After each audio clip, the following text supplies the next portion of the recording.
Best way to host a website for 500 years?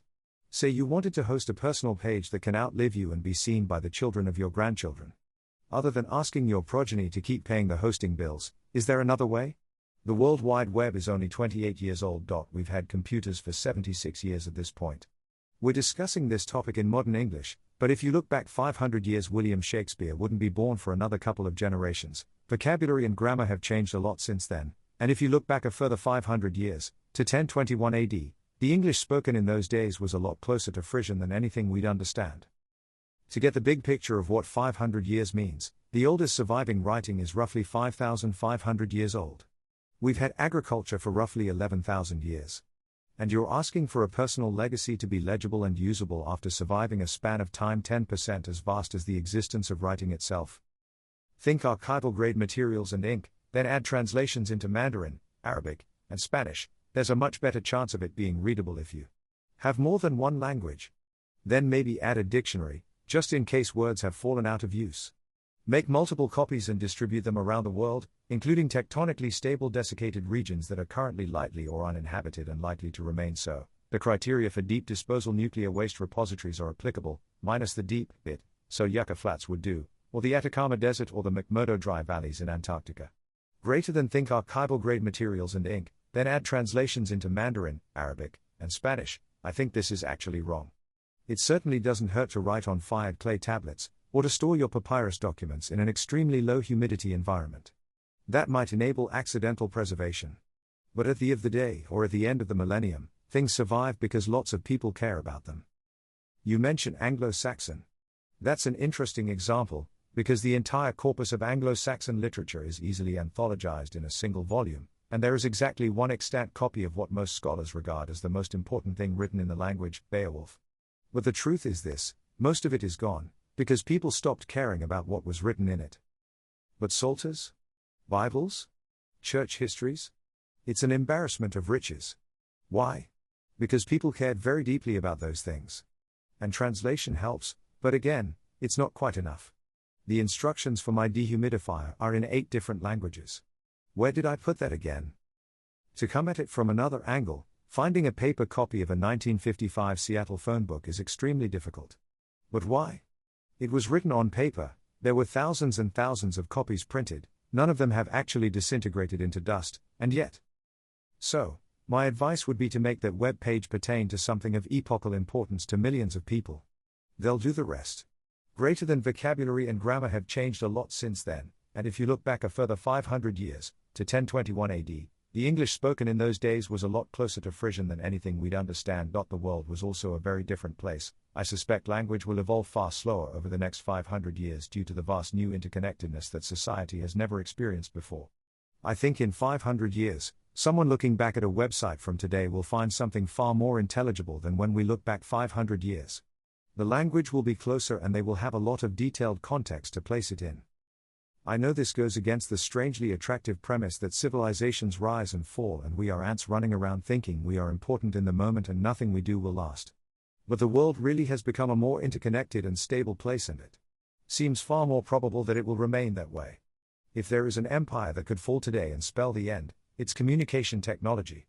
Maybe also start a tradition in your family to have many children and to memorize the website up to a single character, like a sacred text. Some texts survived long time in oral form, I heard. Forming the sources as a verse could help here. Mostly oriented to text, alto images can be memorized in their hex encoding, for example. Are you saying it would not have been useful to historians/genealogists if people 500 years ago had produced perfectly preserved documentation of all of their writings in their language at that time? You're also using 500 years of antiquated human communication technology to extrapolate what the next 500 years will be like. Shakespeare wasn't taking selfies, writing blog posts, and responding to commenters in real time back then. English/natural language evolved differently in a world that wasn't connected to the internet.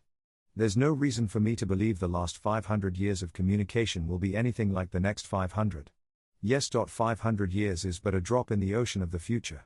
We have lost a fair amount of the past and find even little fragments from long ago to be incredibly illuminating. For example, the Rosetta Stone, or the Dead Sea Scrolls. What would we know now if the Library of Alexandria didn't burn?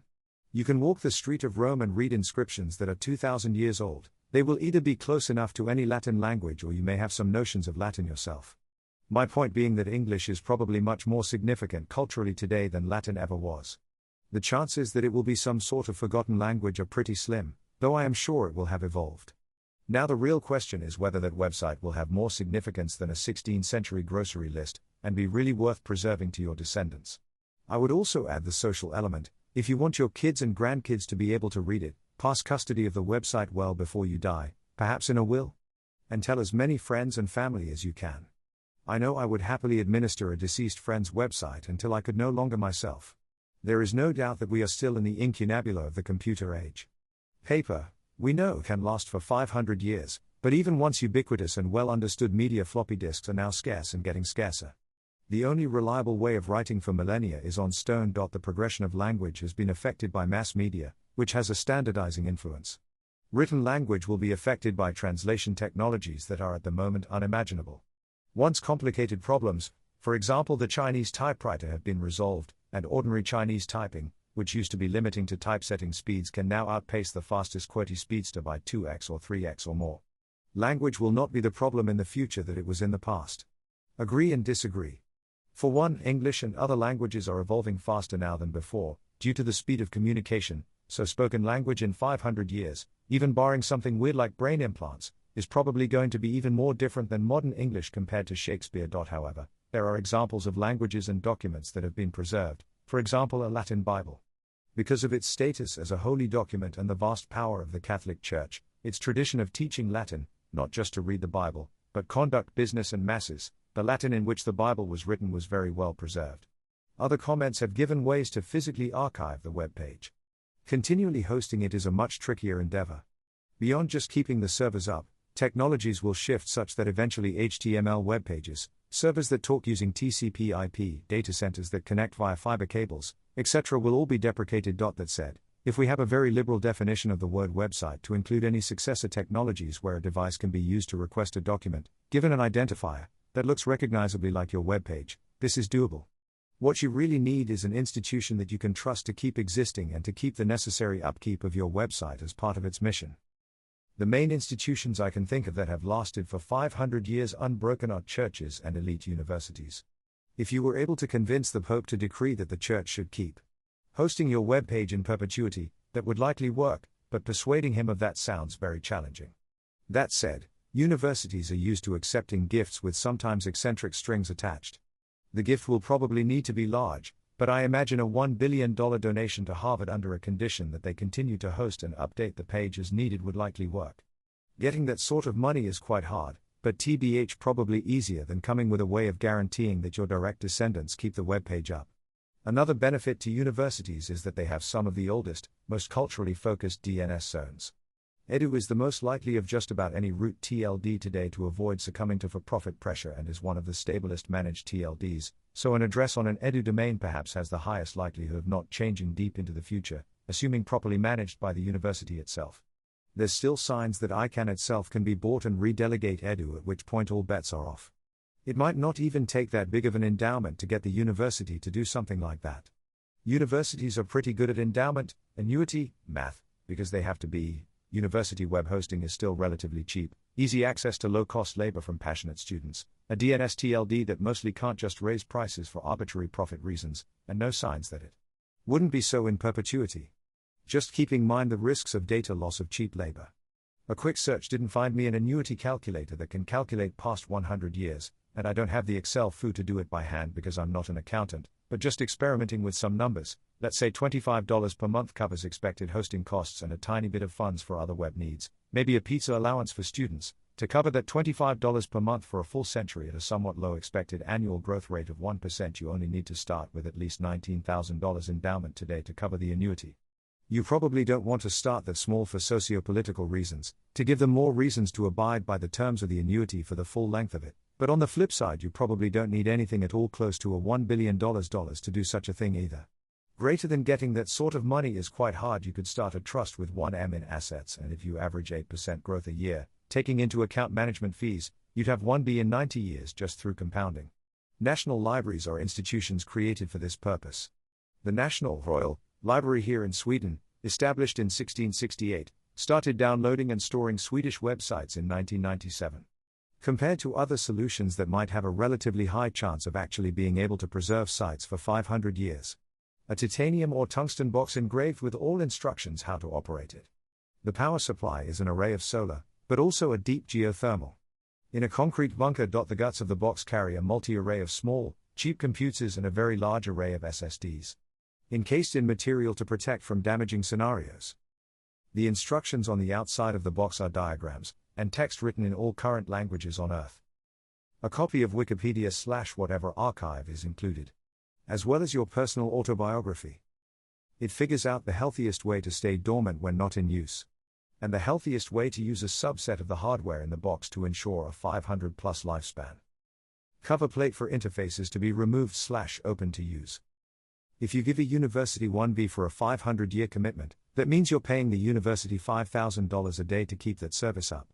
Greater than that said, if we have a very liberal definition of the word website to include any successor technologies where a device can be used to request a document, given an identifier, that looks recognizably like your web page, this is doable. Let's not restrict this to successor technologies. If we look to prior art, the traditional solution has been to deposit a copy of a work in a library. In that light, OP sounds like they're looking for the concept of a family chronicle. The basic underlying technology didn't change that much. HTML is still HTML. Ditto for TCP/IP. These are going to work long after other elements of technology change. The newest tech are going to change more often than the foundation. As institutions go, and depending on the nature of the content, I suggest considering saving it in, if it fits properly in a stories or photos or such concept that can be related clearly to family history. It is sponsored by the Church of Jesus Christ of Latter-day Saints, which is almost 200 years old as an organization, which plans to last for a very long time. Financially conservative, strong savings and effectively no debt, tech-savvy, have strong traditions of decisions by consensus, or unanimity of leaders, and owns among other things a climate-controlled vault inside a granite mountain that has contained large amounts of microfilm genealogical records, now digitized, yay. As family-oriented, EA, for preserving multi-generational culture among other things, as they come. One goal is to learn Adam's/everyone's family tree, as far as possible. And keep it forever. There are 17 million members, I am one, and for many reasons it seems likely to stick around a long time. I gather that Tolstoy also thought so, when he visited, when it was much smaller. Smile. They also own Brigham Young University aka BYU, and holds a twice-yearly conference whose contents are translated to like greater than 90 languages. I think several dozen languages lived during it, and heard or read by people in some 220 countries, if my rough memory serves. I guess the site could have some size limit on what can be added from one person's account, or attached to one particular ancestor, or something, but the website with all features is free, and I don't know why that would ever change.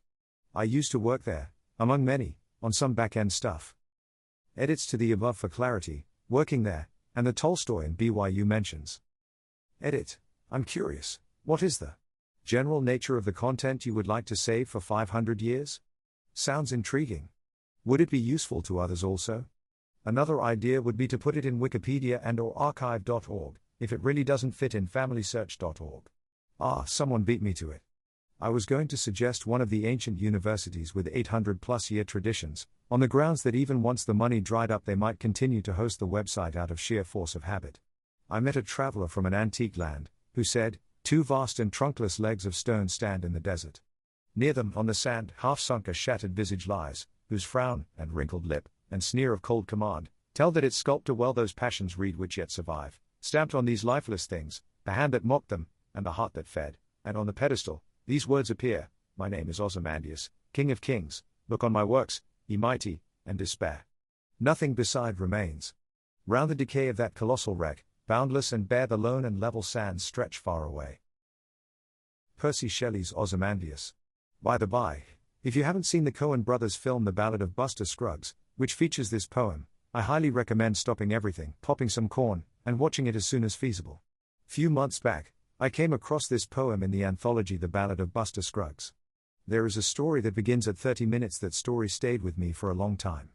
It's a story of how things undergo obsolescence and how it was relevant to my own life. I used Noah technology which became out of date and I lost my job. Go to a big legal firm that's been around for at least a few hundred years. With them, set up a trust with a sufficient endowment to be run indefinitely, barring total societal or economic collapse, with the mission of maintaining this specific website in accessible format, including updates and format shifts as necessary. It will be expensive, but this general structure is already used by various organizations with one mission or another. Yup. Setting up a trust is the best way to do this. Many solutions here suggesting physical storage mechanisms, which defeats the whole purpose of hosting a widely and public accessible document.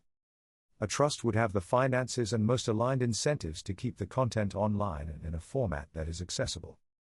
Many other solutions involve telling your children to tell their children to, etc. But again, you have no incentive to give a damn about the whims of someone who died 300 years ago, and it only takes one uncaring child to cut the chain short. A trust's hefty financial incentives can keep anyone's incentives aligned.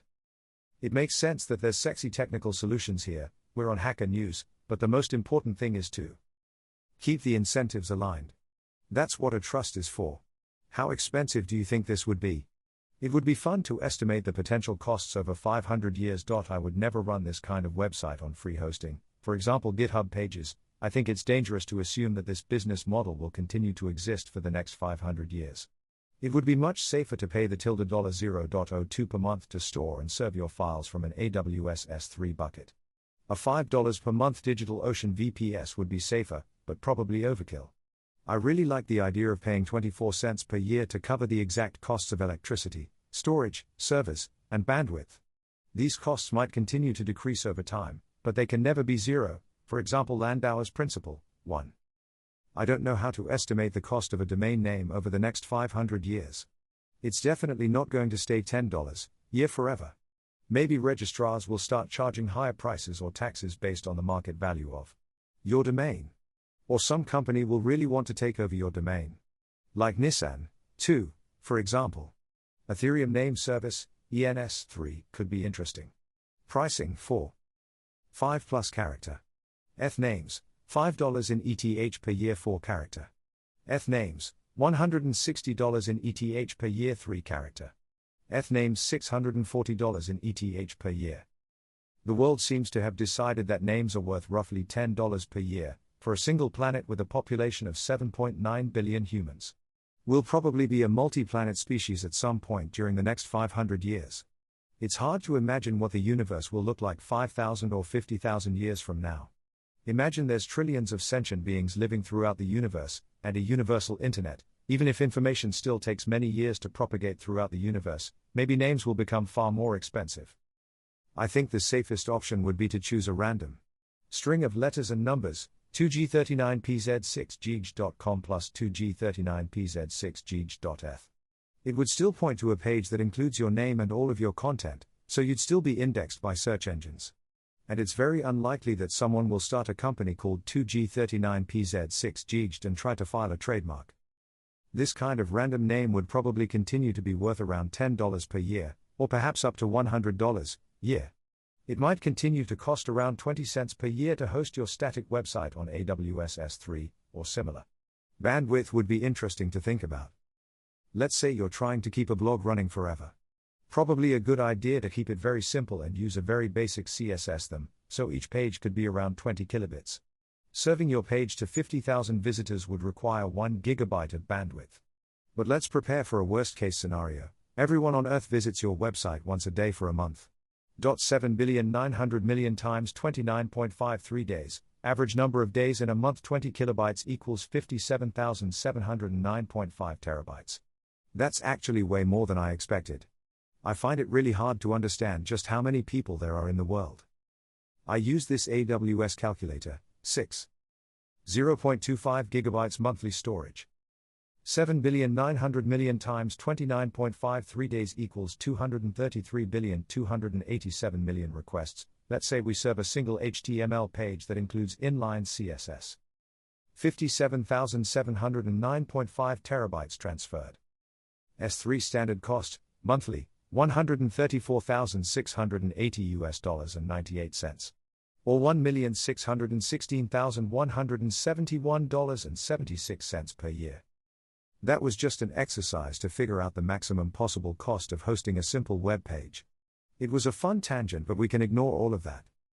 Let's just say it could cost up to $100 per year. Assuming an extremely safe withdrawal rate of 0.5%, you'll need to ask your trust to invest $20,000, 100, 0.005, in a mix of ETFs, bonds, cryptocurrencies, gold, etc. that should guarantee that you can continue paying for web hosting through the next 1,000 recessions, nuclear wars, ice ages, etc. 1, 2, 3, 4, 5, 6.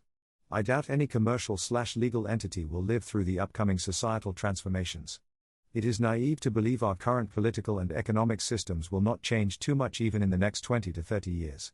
Print it out on acid-free paper with a stable, acid-free ink. Have it bound as a hardback, and seal it into a waterproof container. Entrust it to one of your children, tell them to keep it in a safe deposit box and take it out once a year to share with their children, and to pass it on to their children with the same instructions. If you have it electronically, the absolute best case in 500 years is that it will be a relatively easy job for software archaeologists or historians to decode, assuming it's been periodically backed up to new media for all those years. The most likely case, though, is that in 150 years, the servers it was stored on, which have not been running for 80 years, will be picked over and or melted down for precious metal contents by a tinker who wanders between mud hut villages repairing their ancient metal pots in exchange for dried fish. Greater than what was there to say. Civilization was like a mad dash that lasted 5,000 years. Progress begot more progress, countless miracles gave birth to more miracles, humankind seemed to possess the power of gods, but in the end, the real power was wielded by time. Leaving behind a mark was tougher than creating a world. At the end of civilization, all they could do was the same thing they had done in the distant past, when humanity was but a babe, carving words into stone. Death's End Lou kicks in, the third novel in the trilogy staring with the three-body problem. I think is basically the right idea, but a lot of the details are wrong. For example, book archivists recommend against storing books in waterproof containers. Be careful storing books in plastic containers. Because plastic containers form an airtight seal, any moisture residing inside your books will be trapped. If your books are not completely dry before placing them inside a plastic container for book storage, they may develop mold or mildew. If using plastic containers, make sure to insert silica gel packets to absorb moisture. Instead, archivists recommend acid-free archival boxes. Gaylord is a recommended brand. The other point is that you shouldn't just have one copy printed. Like any important data, you'll want to have backups. At a minimum, if you have multiple children, giving one copy to each child is sensible. It would make sense for each person to have at least 2 copies, one to keep at home, and another to keep somewhere else that would hopefully remain safe. If your document is suitable for public consumption, you could pay for a vanity press to make it available for publication, arranging to have copies stored in libraries. As of today, arranging to have your book archived in the Library of Congress is a reasonable approach to ensuring that some professional archivist will at least try to take care of your book. They'll also attempt to digitize your book, and archivists will attempt to care for the digital collection, but, as you noted, there's no way to be sure that any digital equipment will be working 500 years from now. But if your thing is suitable for public consumption, consider another problem. Will your great-grandchildren care to read what you wrote? Probably the only way to ensure that anyone will care to read your work is to become famous, and to write a successful work with millions of copies. This also incidentally solves the archival problem. People care about protecting and preserving historically important documents. The United States government studied this question and came to the conclusion of acid-free paper. So it's now law that permanent documents in the US are to be stored on acid-free paper. Some of us who remember the 5.25 inches floppy disks, the 3 inches floppy disks, the huge zip disks, the 5.25 inches spinning platter drives, the 2.5 inches spinning platter drives, then the 2.5 inches SSD drives, and now the M.2 SSD drives. There's clearly no hope of any digital medium lasting 500 years. It's hard enough to read data from a drive built 20 years ago. 500 years from now, at a grand reconstruction ceremony, and there seems to be text scrolling and blinking upon the display surface. Never gonna give you up? What do you think it means, Thal? Greater than the most likely case, though, is that in 150 years, the servers it was stored on, which have not been running for 80 years, will be picked over and or melted down for precious metal contents by a tinker who wanders between mud hut villages repairing their ancient metal pots in exchange for dried fish. Somewhat reminds me of. I'd alternatively recommend microfilm. It's specifically engineered to last 500 years and has much higher storage density than paper and ink. The technology needed to read it is fairly low-tech and trivial, and the format is quite durable. My favorite part of this excellent answer, and to me the most important part, Is the yearly reading tradition. The other idea might be to encode your website in a song that's popular today but complex enough to be worthy of study by future generations. I see no technical reason for why we can't create some e-reader that will keep your library much safer for much longer than paper. I see no reason why we can't make some that last for a millennium, if the power supply and storage aren't included and it's kept off in some dry place, out of the sun's light and never overheat. But well, there is no demand for tech that will last for a millennium. In fact, people are pushing for degradable tech that won't stay as waste after it stops being useful instead. I've considered using mylar paper tape as a long-term digital storage medium. I thought about either standard-sized paper tape or 6-foot wide reels of mylar, in any length, which can be punched at a pretty high bit density, and read back optically. With instructions printed on the outside, and on the first dozen layers, much like the Voyager record, explaining how to play it back, and construct a playback device, and how the encoding works. The physical book have a symbols array limit. I'm not sure if archived sites will cost less than 10 megabytes by images and unlimited private photo streams. Because we created the internet to look forward, not backward. Looks like OnePlus TV for the minimal common case for the human race. I once had an email service which dismantled its servers one day after it stopped flowing email. I lost a lot of email. They had sent a couple of warnings, which I had cleverly filtered into a special folder. And missed. Probably unpopular answer, you could store your messages to the future in the op_return field of a series of small Bitcoin transactions. I wouldn't recommend making this the only egg in your basket, but I think there is a non-zero probability the blockchain history will be preserved even if the currency isn't used any longer, kind of like how you can still go see Song Dynasty paper currency from 1,000 years ago. It should be a balance between readability, findability and integrity. I would not bet on the BTC blockchain for it. It's relatively complex to use, it's very niche, it is already 360 GB big, and there might be a time where it either disappears or gets optimized and your information will be gone. Is there any standard for this, and a website, or websites, that publishes the data on the web? There are obvious problems with blindly republishing arbitrary data from a public blockchain, of course. Depending on how long you're willing to wait, you might be able to publish with as little as $0.00061 per byte. For reference, the text of the HN homepage, excluding HTML tags, is about 4 kilobytes, so $2 if you're willing to wait, or up to $200 if you're in a hurry.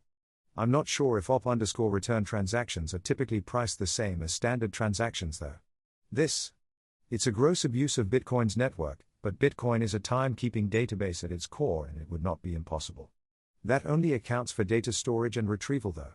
For the end user to connect to the website, you still need some sort of server stack. Maybe IPFS could be used to overcome that part. If page is static, engrave it in a titanium plate, possibly as a QR code of sorts, and pass it through generations. Include instructions for reader to publish it to whatever media analog of today's web page. So basically stay away from technology, get information encoded into lowest and most resilient physical material and rely on future generation to publish and/or update its content. Reminds me of the Rosetta disk that some folks in the futurist community came up with 15 years ago. The Rosetta disk is the physical companion of the Rosetta Digital Language Archive, and a prototype of one facet of the Long Now Foundation's 10,000-year library. The Rosetta disk is intended to be a durable archive of human languages, as well as an aesthetic object that suggests a journey of the imagination across culture and history. We have attempted to create a unique physical artifact which evokes the great diversity of human experience as well as the incredible variety of symbolic systems we have constructed to understand and communicate that experience. The disk surface shown here, meant to be a guide to the contents, is etched with a central image of the Earth and a message written in 8 major world languages of the world. This is an archive of over 1,500 human languages assembled in the year 02008 CE. Magnify 1,000 times to find over 13,000 pages of language documentation. The text begins at eye-readable scale and spirals down to nanoscale. This tapered ring of languages is intended to maximize the number of people that will be able to read something immediately upon picking up the disk, as well as implying the directions for using it. Get a magnifier and there is more. On the reverse side of the disk from the globe graphic are over 13,000 micro-etched pages of language documentation. Since each page is a physical rather than digital image, there is no platform or format dependency. Reading the disk requires only optical magnification. Each page is 0.019 inches, or half a millimeter, across. This is about equal in width to 5 human hairs, and can be read with a 650x microscope. Individual pages are clearly visible with 100x magnification. The GitHub Arctic Code Vault appears to have created tar archives and turned them into a sequence of QR codes on a kind of film. And then thrown them in a hole under 250 meters of permafrost in Svalbard. There was a post here on Hacker News of a service that would convert a static page and contain the entire page in a URL. That, in turn, could be converted to a QR code. I didn't notice if it relied on something like Bitly to store data, but it didn't seem like it. Unfortunately, I can't find it again at the moment. Funny, I was just reading about this a few hours earlier. Trying to find paper storage schemes for digital information. P.S. Oh, and the main linked site is dead, sick, so host the content/pages on the Internet Archive. There's a pretty good chance their collection, and possibly the organization themselves, will be around in 500 years. 1 exabyte in 100 years will be trivial to host, probably the price of a loaf of bread, and your content will be accessible by anyone with a copy of that archive. This requires the assumption that storage will continue to exponentially, or at the very least, linearly, decrease in cost. It also requires a certain amount of good luck. I would hope the AI has a reasonable amount of data resilience, but you never know. Hey guys, this is the Rogue YouTuber here. I recently had a big change in my life. I had a baby daughter. Here she is. If you could do me a favor and remember to hit the subscribe button and bang the bell, I'm hoping to really create a YouTube channel that really gets people excited and brings people the best, most interesting content collated from across the internet. I'm saving up to save my little girl to Carnegie Mellon Computer Science Department. So please remember to like and subscribe. See you next time.